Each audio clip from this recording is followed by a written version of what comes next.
ಆ ದೇಶದಲ್ಲಿ ಒಬ್ಬ ಹೆಣ್ಣು ಮಗಳು ಎಷ್ಟು ಸೇಫ್ ಆಗಿದ್ದಾಳೆ ಅನ್ನೋದು ಕೂಡ equally important. Unsafe touch, personal boundaries, digital safety ಇವೆಲ್ಲದರ ಬಗ್ಗೆ ಬಾಲ್ಯದಿಂದಲೇ ತಿಳಿಸ್ಕೊಡ್ಬೇಕು. ಸಮಾಜ ಬದಲಾಗಬೇಕಾದ್ರೆ ಗರ್ಲ್ಸ್ ಅನ್ನ ಮಾತ್ರ ಬದಲಾಯಿಸುವಂಥ ಅಗತ್ಯ ಇಲ್ಲ, ಬಾಯ್ಸ್ ಅನ್ನು ಸರಿಯಾದ ರೀತಿಯಲ್ಲಿ ಬೆಳೆಸುವಂಥ ಅಗತ್ಯವೂ ಅಷ್ಟೇ ಮುಖ್ಯ. ಹೆಣ್ಣು ಮಗು ಸುರಕ್ಷಿತವಾಗಿರೋದು ಅವಳ ಅದೃಷ್ಟ ಅಲ್ಲ, ಅದು ನಮ್ಮ ಸಮಾಜದ ಸಂಸ್ಕೃತಿ ಆಗಬೇಕು.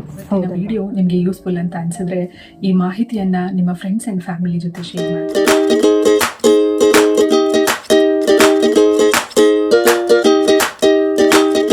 ಹಲೋ, ನಮಸ್ಕಾರ, ಶುಭೋದಯ ಎಲ್ಲರಿಗೂ.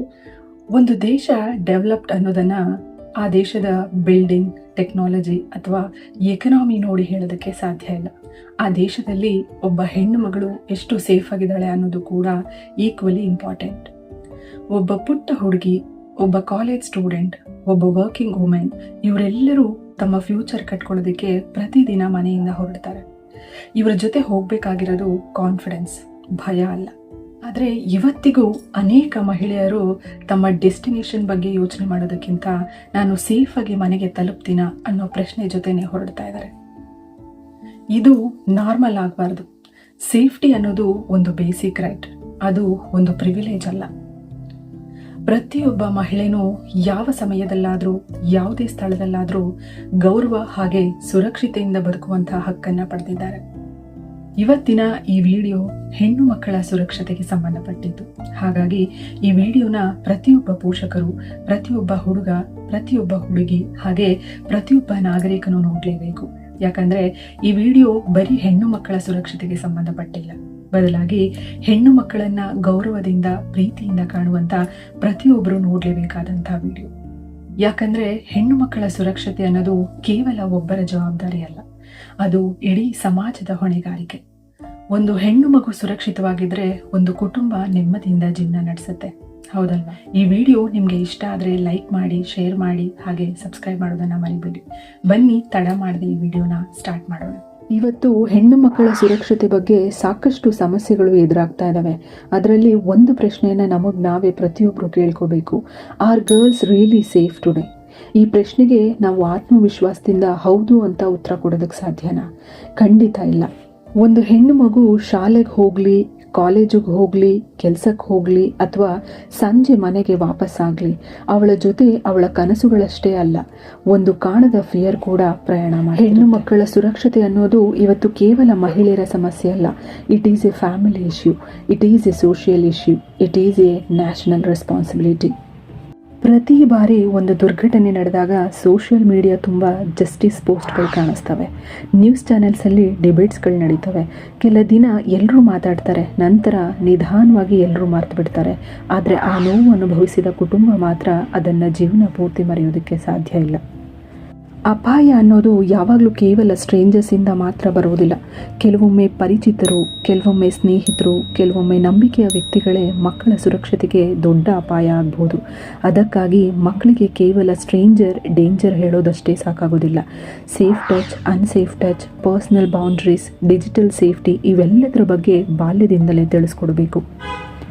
ಈ ವಿಷಯದಲ್ಲಿ ನಿಜವಾದ ಸಮಸ್ಯೆ ಎಲ್ಲಿದೆ ಅನ್ನೋದಾದರೆ, ಬಹಳ ಜನ ಹೇಳ್ತಾರೆ ಇವತ್ತಿನ ಮಕ್ಕಳದೇ ತಪ್ಪು ಅಂತ. ಆದರೆ ಅದು ಸಂಪೂರ್ಣ ಸತ್ಯ ಅಲ್ಲ. ಇವತ್ತು ಪ್ರತಿಯೊಬ್ಬರ ಮಕ್ಕಳು ಲೈಫಲ್ಲೂ mobile, internet, social media, online games, unknown chats ಇವೆಲ್ಲವೂ ಒಂದು ಹೊಸ ಜಗತ್ತನ್ನೇ ನಿರ್ಮಿಸ್ತಾ ಇದೆ.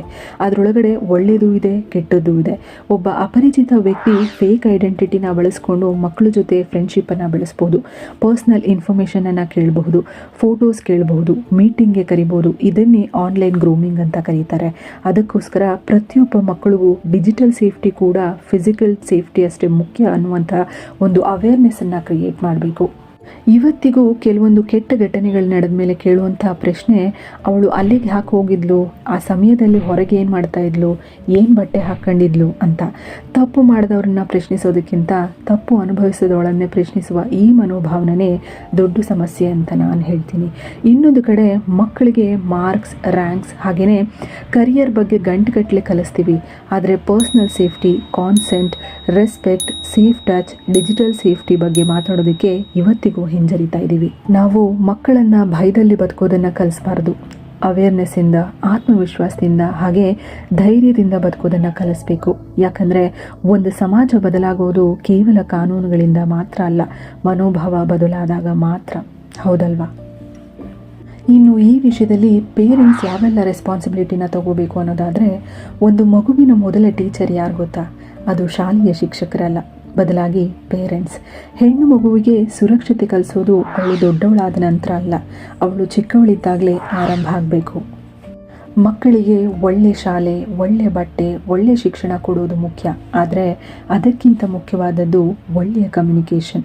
ಪ್ರತಿದಿನ ಕೇವಲ ಇವತ್ತು ಎಷ್ಟು ಮಾರ್ಕ್ಸ್ ಬಂತು ಅಂತ ಕೇಳೋದಕ್ಕಿಂತ ಇವತ್ತು ನಿನ್ನ ದಿನ ಹೇಗಿತ್ತು, ಯಾರಾದರೂ ನಿನಗೆ ಅನ್ಕಂಫರ್ಟಬಲ್ ಫೀಲ್ ಮಾಡಿಸಿದ್ರಾ, ನಿನ್ನ ಮನಸ್ಸಲ್ಲಿ ಏನಾದರೂ ಇದೆಯಾ ಅಂತ ಕೇಳುವಂಥ ಒಂದು ಅಭ್ಯಾಸವನ್ನು ಬೆಳೆಸ್ಕೊಳ್ಳಿ.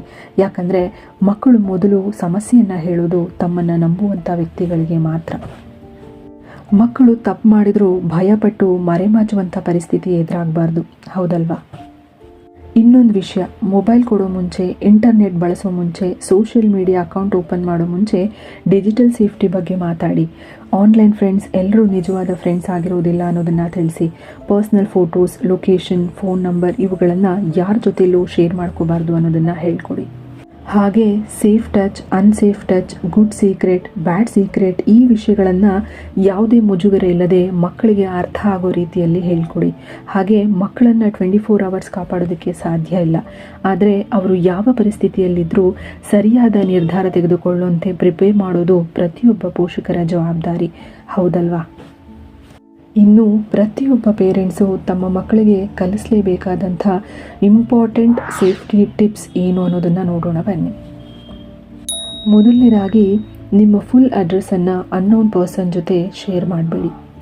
ಅನ್ನೋನ್ ಪರ್ಸನ್ ಜೊತೆ ಯಾರಿಗೂ ಇನ್ಫಾರ್ಮ್ ಮಾಡದೆ ಎಲ್ಲಿಗೂ ಹೋಗಬೇಡಿ. ಯಾರಾದರೂ ಗಿಫ್ಟ್ ಕೊಟ್ಟರೆ ತಕ್ಷಣ ಪೇರೆಂಟ್ಸ್ಗೆ ಇನ್ಫಾರ್ಮ್ ಮಾಡೋದನ್ನು ತಿಳ್ಕೊಳ್ಳಿ. ಸೇಫ್ ಟಚ್ ಹಾಗೆಯೇ ಅನ್ಸೇಫ್ ಟಚ್ ಅರ್ಥ ಮಾಡ್ಕೊಳ್ಳಿ. ಎಮರ್ಜೆನ್ಸಿ ನಂಬರ್ಸನ್ನು ಯಾವಾಗಲೂ ನೆನಪಿಟ್ಕೊಳ್ಳಿ. ಫಾರ್ ಎಕ್ಸಾಂಪಲ್, ನಿಮ್ಮ ಪೇರೆಂಟ್ಸ್ ಅಪಾಯದಲ್ಲೇನಾದರೂ ನೀವಿದ್ದರೆ ಅಂಥ ಸಂದರ್ಭದಲ್ಲಿ ಹೆಲ್ಪ್ ಅಂತ ಜೋರಾಗಿ ಕೂಗಿ. ಒಬ್ಬರೇ ನಿರ್ಜನ ಪ್ರದೇಶಗಳಿಗೆ ಹೋಗೋದನ್ನು ಅವಾಯ್ಡ್ ಮಾಡಿ. ಲೊಕೇಶನನ್ನು ಅನ್ನೋನ್ ಪರ್ಸನ್ ಜೊತೆ ಶೇರ್ ಮಾಡಬೇಡಿ. ಪರ್ಸ್ನಲ್ ಫೋಟೋಸನ್ನು ಸೋಷಿಯಲ್ ಮೀಡಿಯಾದಲ್ಲಿ ಶೇರ್ ಮಾಡಬೇಡಿ. ಯಾವುದೇ ಭಯ ಇದ್ದರೂ ಪೇರೆಂಟ್ಸ್ ಅಥವಾ ನೀವು ನಂಬಿರುವಂಥ ವ್ಯಕ್ತಿಗಳ ಜೊತೆ ತಕ್ಷಣ ಮಾತಾಡಿ. ಇದಿಷ್ಟು ಅಂಶಗಳನ್ನು ಪ್ರತಿಯೊಬ್ಬ ಪೇರೆಂಟ್ಸು ತಮ್ಮ ಮಕ್ಕಳಿಗೆ ಹೇಳ್ಕೊಡ್ಲೇಬೇಕು.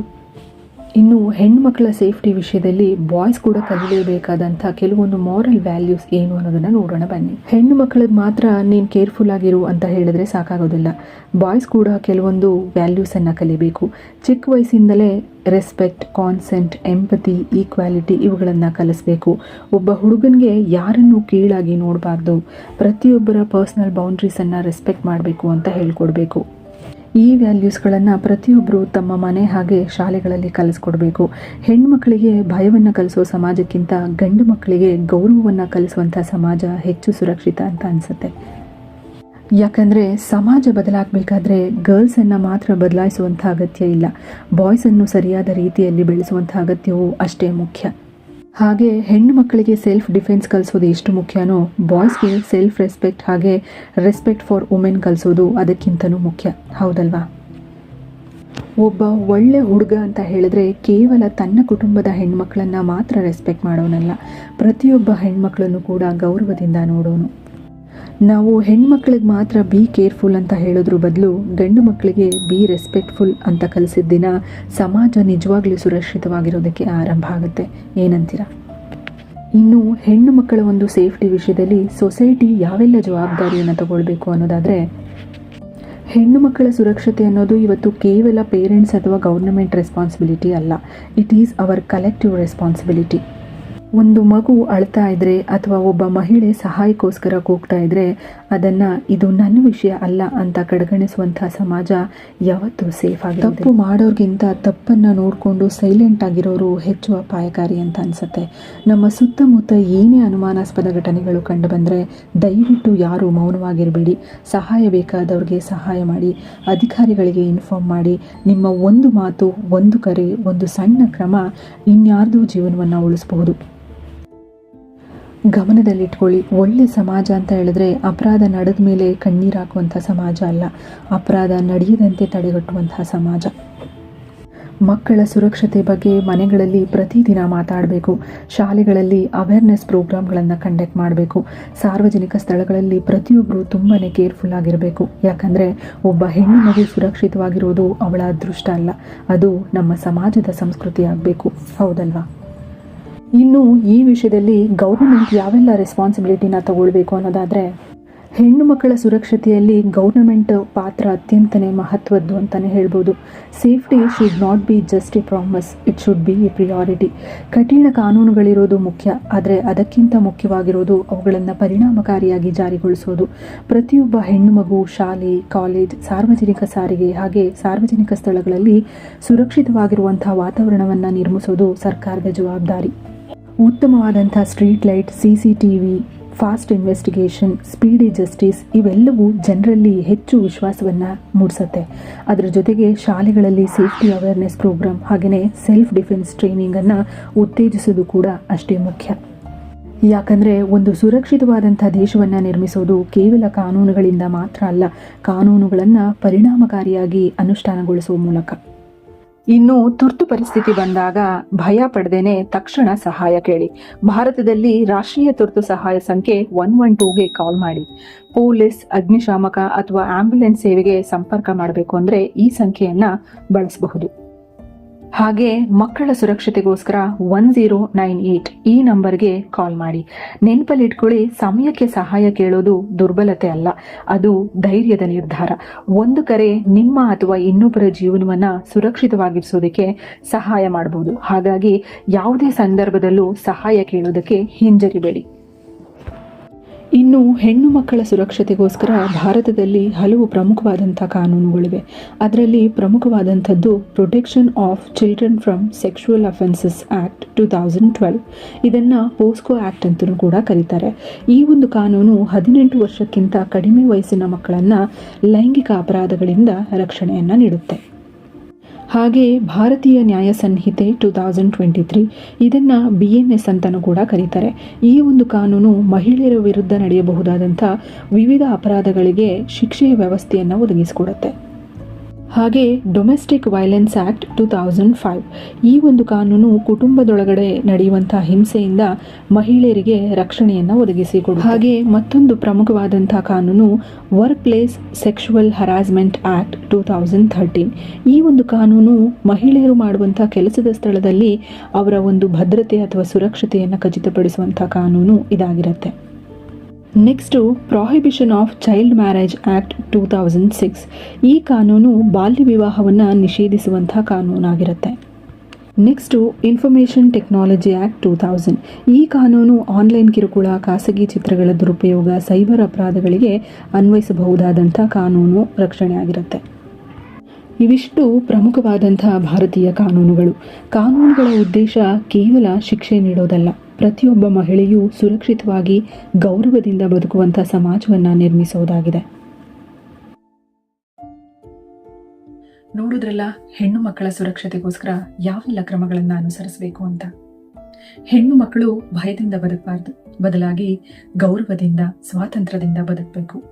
ಸುರಕ್ಷಿತ ಸಮಾಜವನ್ನು ನಿರ್ಮಿಸೋದು ನಮ್ಮೆಲ್ಲರ ಕರ್ತವ್ಯ, ಹೌದಲ್ವಾ? ಇವತ್ತಿನ ವಿಡಿಯೋ ನಿಮಗೆ ಯೂಸ್ಫುಲ್ ಅಂತ ಅನ್ಸಿದ್ರೆ ಈ ಮಾಹಿತಿಯನ್ನು ನಿಮ್ಮ ಫ್ರೆಂಡ್ಸ್ ಆ್ಯಂಡ್ ಫ್ಯಾಮಿಲಿ ಜೊತೆ ಶೇರ್ ಮಾಡ್ಕೊಳ್ಳಿ. ಇದೇ ರೀತಿಯ ಇನ್ಫಾರ್ಮೇಟಿವ್ ವಿಡಿಯೋಸ್ಗಾಗಿ ನನ್ನ ಚಾನಲನ್ನು ಸಬ್ಸ್ಕ್ರೈಬ್ ಮಾಡ್ಕೊಳ್ಳಿ. ಮತ್ತೊಂದು ವಿಶೇಷವಾದಂಥ ವಿಡಿಯೋ ಒಟ್ಟಿಗೆ ಸಿಗ್ತೀನಿ. ಅಲ್ಲಿವರೆಗೂ stay aware, stay responsible, stay safe.